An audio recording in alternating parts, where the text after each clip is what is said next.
یو باچا په خپل سلطنت کې دا اعلان وکړ کوم سړی زما په سلطنت کې دروغ وي هغه باندې 5 دینار جرمانه لګي که یو ځل دروغ وي 5 دینار بلای که دوه ځل دروغ وي 10 دینار بلای که درې ځل دروغ وي 15 دینار جرمانه په هغه باندې لګي باچا دا اعلان وکړ په خپل سلطنت باچا دا نوې رول دغه په ټول سلطنت باندې اپلای شو جی باچا یو ځل داسې چلو کو کتل چې آیا زما په دې سلطنت کې د خلک دروغ وای کنه باچا خپل وزیران ځان سره او خپل بیس بدل کولاړو بازار لوته بازار کې ګرځېدو خلکو نه مختلف تپوسونه کول معلومول چې آیا زما په سلطنت اوس دروغ سو کوئی کنه د یو دکاندار دکان لوردن نشو دکاندار نه تاسو کو چې رسته عمر سو دی دکاندار ولوي د ماشل کال عمر دی باچا وت بیا بل پښتنو کچ د ستاره بزنس د سمره پیسې تاسو سره سمره مالیت پیسې دی مطلب ټوټل بانک اکاونټ ته سمره دی سونه پیسې در سره لکه ټوټل اسړی ولوي ما سره 70000 دینار دی به ته دریم تاسو کو دستا سو بچی دی هغه ولوي زما یو بچی دی باچا خپل سلطنت له واپس را چې بازار کې د کوم خلکو نه تاسو نه کړو دا غي انویسټیګیشن شروع کو چې آیا د خلکو مال ریشا ویلي که دروغ ویلي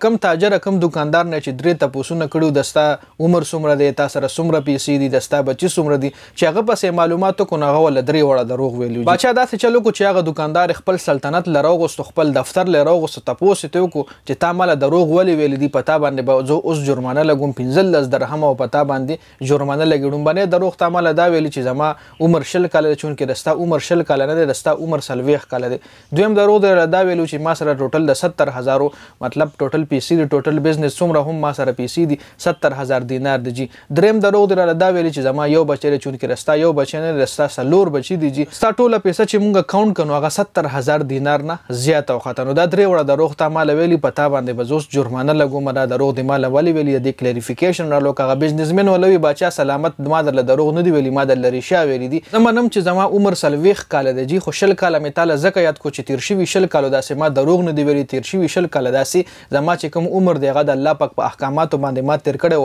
او نور شل کال چې کوم هغه ما د الله پاک نافرمانی کې تیر کړی دی نو زه دا شل کال چې کوم عمر دی دا خپل ریل عمر ګڼم او هغه شل کال چې کوم د الله پاک په نافرمانی کې ما تیر کړی هغه خپل عمر ګڼم نه دویم چې کوم تا مال خپل بزنس او زما د پیسې حواله سره کوېسچن کړو ما د 70000 درهم زکه یاد کړ چې 70000 درهم باندې ما یو جمعه جوړ کړی دی نو زه خپل حقيقي مال دولت چې کوم ګڼم دغه 70000 د جمعه ز ګڼم نور چې ما سره سمره هم پیسې دغه د ما پیسې نه دغه ما نه پاتې کیږي دریم کوېسچن تا دا ما نه کړو چې رستا سو بچی زما سلور بچی زمنم خو درې بچی چې کوم زما دی هغه بدعمل دی هغه ز خپل بچی نه ګڼم ای به مال په دې دنیا هم ټینشن نه کوي په هغه دنیا به هم زما درد سر جوړیږي او زما چې کوم یو زوی دی هغه د الله پاک په احکاماتو باندې او زما په خوخه باندې هغه جون تیرې نو هغه خپل اصل بچی ګڼم باچا سلامت ما تعالی د دروغ جوابونه نه درکړي ما تعالی خپل جوابونه صحیح درکړي دی باچا سلامت چې دا خبره اوریدل د جوابونه اوریدل د جون دا کیسه اوریدل نو باچا ډیر زیات امپریس شو هغه نه جرمانه هم لري کا او انعام ولا هم ورکو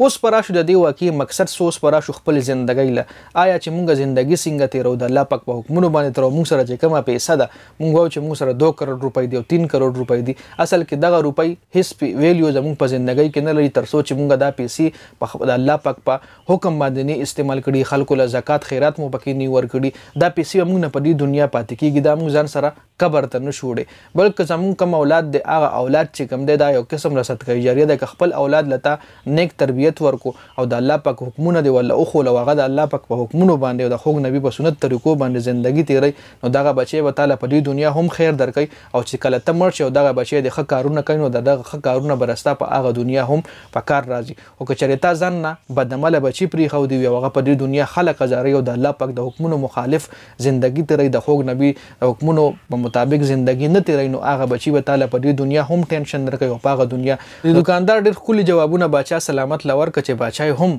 امپریس کو بخپل جوابونو باندې دا غرنګ د دې واقعي مقصد صرف دا تاسو سره شیر کولو مقصد مې صرف دا چې مونږ هم په خپل ژوندۍ باندې غور وکړو چې آیا زمونږ د کومه ژوندۍ تیر کړې ده د کې څومره ژوندۍ سو کال مونږ د الله پاک په حکمونو تیر کړې دي 15 منټه مو تیر کړې ک نیمه غنټه مو تیر کړې ک 2 کال مو تیر کړې ک 3 کال مو تیر کړې څومره ژوندۍ مونږ د الله پاک د حکمونو خلاف تیر کړې ده جی او مونږ چې کوم الله پاک دولت را کړې ده یا د مونږ چې کوم بچي چې په دې باندې مونږ غور وکړو فکر وکړو چې آیا مونږ څه کو د دنیا لراغړي څه د پاره یو او دنیا کې روان سدي د ویډیو کتلو زیاته مننه ویډیو مخکې ملګرو سره شریک کړئ جنید خان افیشل چینل هم سبسکرایب کړئ پیج هم لایک کړئ والسلام